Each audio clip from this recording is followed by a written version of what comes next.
అంబిక కొట్టిన బలమైన దెబ్బ వల్ల లక్ష్మికి కళ్ళు కనిపించకపోవడంతో విహారి ఎంతగానో బాధపడిపోతూ ఉంటాడో. లక్ష్మి అలా ఒంటరిగా మంచం మీద కూర్చొని ఉంటుంది. తనకు బాగా దాహంగా అనిపిస్తూ ఉంటుంది. పక్కన టేబుల్ మీద పెట్టిన వాటర్ బాటిల్ తీసుకోబోతూ ఉంటే ఆ వాటర్ బాటిల్ తగిలి గాజు గ్లాస్ కింద పడిపోతుంది. ఆ గ్లాస్ పగిలి ముక్కలైపోవడంతో లక్ష్మి ఆ ముక్కలు ఏరటానికి ప్రయత్నిస్తూ ఉంటే తన కాలికి గాయమవుతుంది.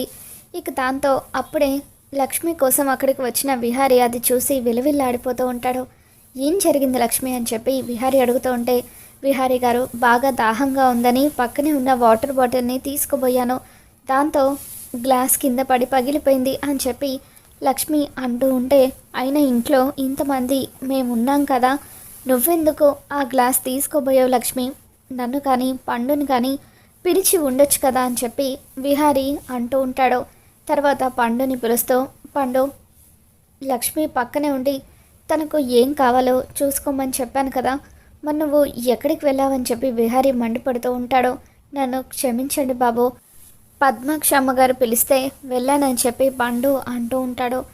సరేలే, ఇక మీదట జాగ్రత్తగా గుర్తుపెట్టుకో, లక్ష్మి పక్కనే నువ్వెప్పుడూ కూడా ఉండాలి, తనను కంటికి రెప్పలాగా చూసుకోవాలి, నేను ఇంట్లో ఉన్నప్పుడు నేను కూడా తనని చూసుకుంటాను అని చెప్పి విహారీ అంటూ ఉంటాడు.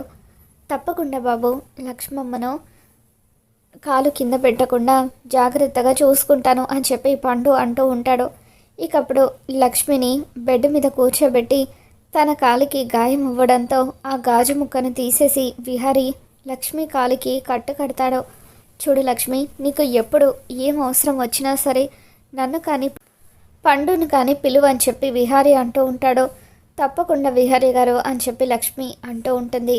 ఇక ఆ తర్వాత లక్ష్మిని బెడ్ మీద కూర్చోబెట్టి, నువ్వు భోజనం చేయలేదు కదా అని విహారీ అడుగుతూ ఉంటాడు. అంటే విహారీ గారు తర్వాత తిందామని నేను ఇప్పటి వరకు తినలేదు, నాకు అంత ఆకలిగా ఏమీ లేదు అని చెప్పి లక్ష్మి అంటూ ఉంటుంది.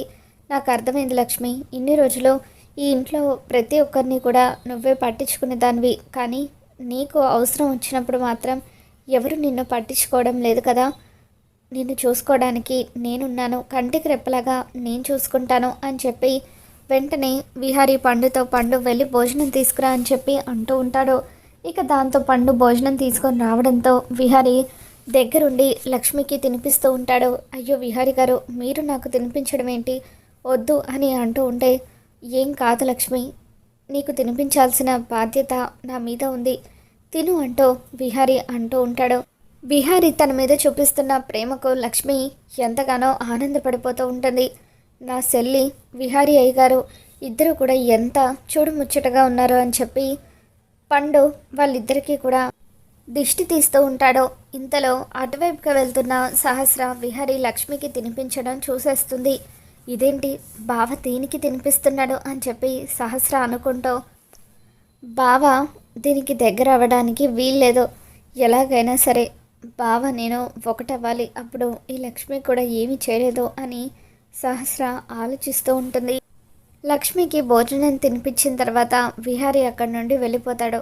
లక్ష్మి కళ్ళు పోయాయన్న విషయాన్ని పదే పదే తలుచుకుంటూ, నా కనకానికి ఆ దేవుడు ఎందుకు ఇన్ని శిక్షలు విధిస్తున్నాడో అర్థం కావడం లేదు, ఎవరు అనుభవించని కష్టాలను తను అనుభవిస్తుందని చెప్పి విహారీ ఫుల్లుగా తాగేసి ఇంటికి వస్తాడు.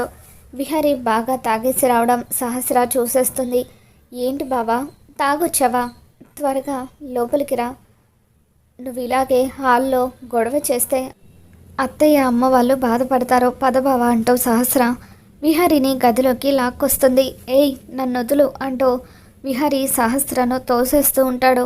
నువ్వు తాగి రావడం ఏంటి బావా, ఎందుకు తాగావని చెప్పి అంటూ ఉంటే, నా లక్ష్మి కోసం అని చెప్పి విహారీ గట్టి గట్టిగా అరుస్తూ ఉంటాడు.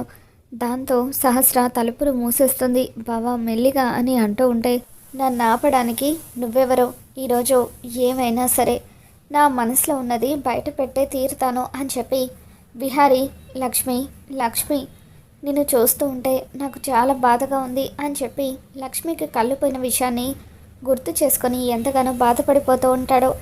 ఇక అప్పుడు సహస్ర అక్కడ నిలబడి ఉండడంతో సహస్రం చూసిన విహారీకి లక్ష్మిలాగా అనిపిస్తూ ఉంటుంది. ఇక వెంటనే సహస్రాన్ని హక్ చేసుకొని, లక్ష్మి, నువ్వు నా ప్రాణం లక్ష్మి.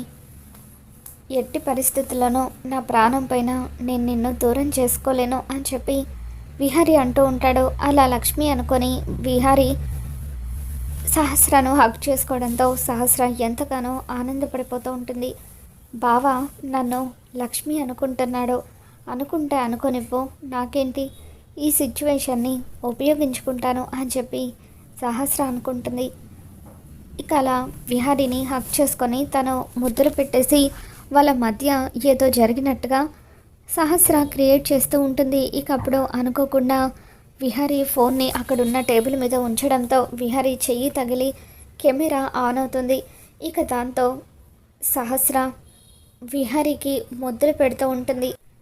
విహారీ బాబు ఫుల్గా తాగేసి వచ్చారమ్మా, ఇందాక తూలుతో గేటు లోపలికి రావడం నేను చూశానని చెప్పి పండు యమునకి చెబుతూ ఉంటాడు. దాంతో యమున కంగారు పడిపోతూ ఉంటుంది. విహారీ తాగి రావడం ఏంటి, ఒకవేళ లక్ష్మికి అలా అయిందని బాధతో విహారీ తాగి ఉంటాడా అని చెప్పి డోర్ కొడుతూ ఉంటుంది. అలా సహస్ర విహారీ వాళ్ళున్న బెడ్రూమ్ డోర్ యమున కొడుతూ ఉండడంతో అప్పుడు సహస్ర తమ మధ్య కార్యం జరిగిపోయినట్టుగా నటిస్తూ మెలికలు తిప్పుకుంటూ బొట్టు చెడుపుకొని విహారీ మొహం మీద అంతా కూడా ముద్దులు పెట్టేసి బయటకు వస్తుంది. ఇక అలా సిగ్గుపడుతున్న సహస్రం చూసి యమున, అంబిక వీళ్ళంతా కూడా షాక్ అవుతూ ఉంటారు. అప్పుడు పద్మాక్షి సహస్రతో, సహస్ర ఏమైందే, ఏంటి అలా మెలికలు తిరుగుతున్నావని అంటూ ఉంటే, అమ్మ బావ తాగొచ్చిన తర్వాత నా మీదున్న ప్రేమను బయట పెట్టాడు, ప్రేమగా నన్ను దగ్గరికి తీసుకున్నాడు, మా కార్యం పూర్తయిపోయింది అని చెప్పి సహస్ర పద్మాక్షికి చెప్పడంతో పద్మాక్షి ఎంతగానో ఆనందపడిపోతూ ఉంటుంది.